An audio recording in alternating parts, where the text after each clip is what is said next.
আসসালামু আলাইকুম। আজকে আমি রাঁধবো মসুরির ডাল বড়ই দিয়ে। তার জন্য আমি ডাল ভালো করে সুন্দর করে সাদা পানি দিয়ে ধুয়ে নিচ্ছি। ধুয়ে নিয়ে আমি রাইস কুকারে বসাই দিব।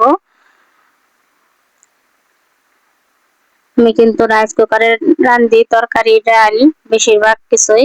আর যেটা দেখা যায় যে রাইস কুকারে হয় না, চটচটি তরকারি বা পোড়া পোড়া তরকারি কিছু কিছু আমি গ্যাসের চুলায় রাঁধি।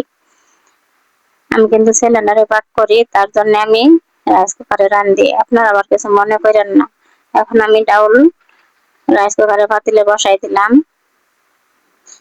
বসাই দেওয়ার পর আমি এর মধ্যে দিয়ে দিব রসুন, পেঁয়াজ, কাঁচামরিচ। দেওয়ার পর আমি ডাইকে দিব। ডাইকে সিদ্ধ হওয়ার পর্যন্ত অপেক্ষা করব। তারপর আমি সিদ্ধ হওয়ার পর ডাউল আমি ঘুটে নিব। এর আগে কিন্তু আমি বড়ই দিয়ে দিচ্ছি।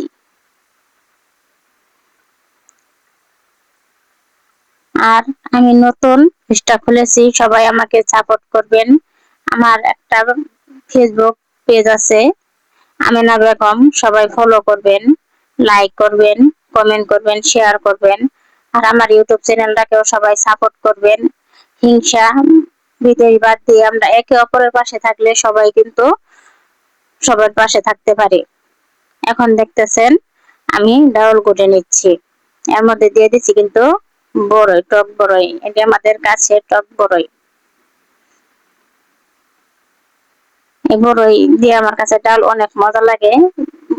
ভাতের সঙ্গে বড়ইটা মাখলে একটু টক টক লাগে, আমার কাছে ভালো লাগে। কে কেমন করে খান জানাইবেন। আমাদের জামালপুরে কিন্তু এমন করে খায়, বড়ই দিয়ে, ডাল দিয়ে, আম দিয়ে, ডাল দিয়ে, জলপাই দিয়ে, আম দিয়ে, তেঁতুল দিয়ে, আম দিয়ে আমরা কিন্তু এমন করে খাই, আমাদের কাছে ভালো লাগে।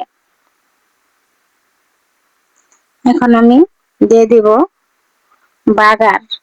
আমরা কিন্তু মসুরি ডালে শুধু রসুন দিয়ে বাগার দিই, পেঁয়াজ দিই না। আর হ্যাঁ, বাগারের ভিতরে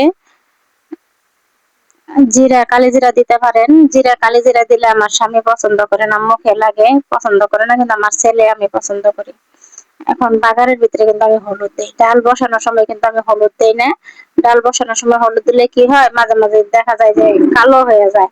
তার জন্য বাগারের ভিতরে তেল দিয়ে হলুদ দিলে কিন্তু ডাউলের কালারটা সুন্দর আসে, অনেক সুন্দর লাগে। তার জন্য আমি এমন করে বাগার দিই। কে কেমন করে বাগার দেন জানাইবেন। সবাই ভালো থাকবেন। আমার ভিডিওটা লাইক করবেন, কমেন্ট করবেন, শেয়ার করবেন। তো আসসালামু আলাইকুম।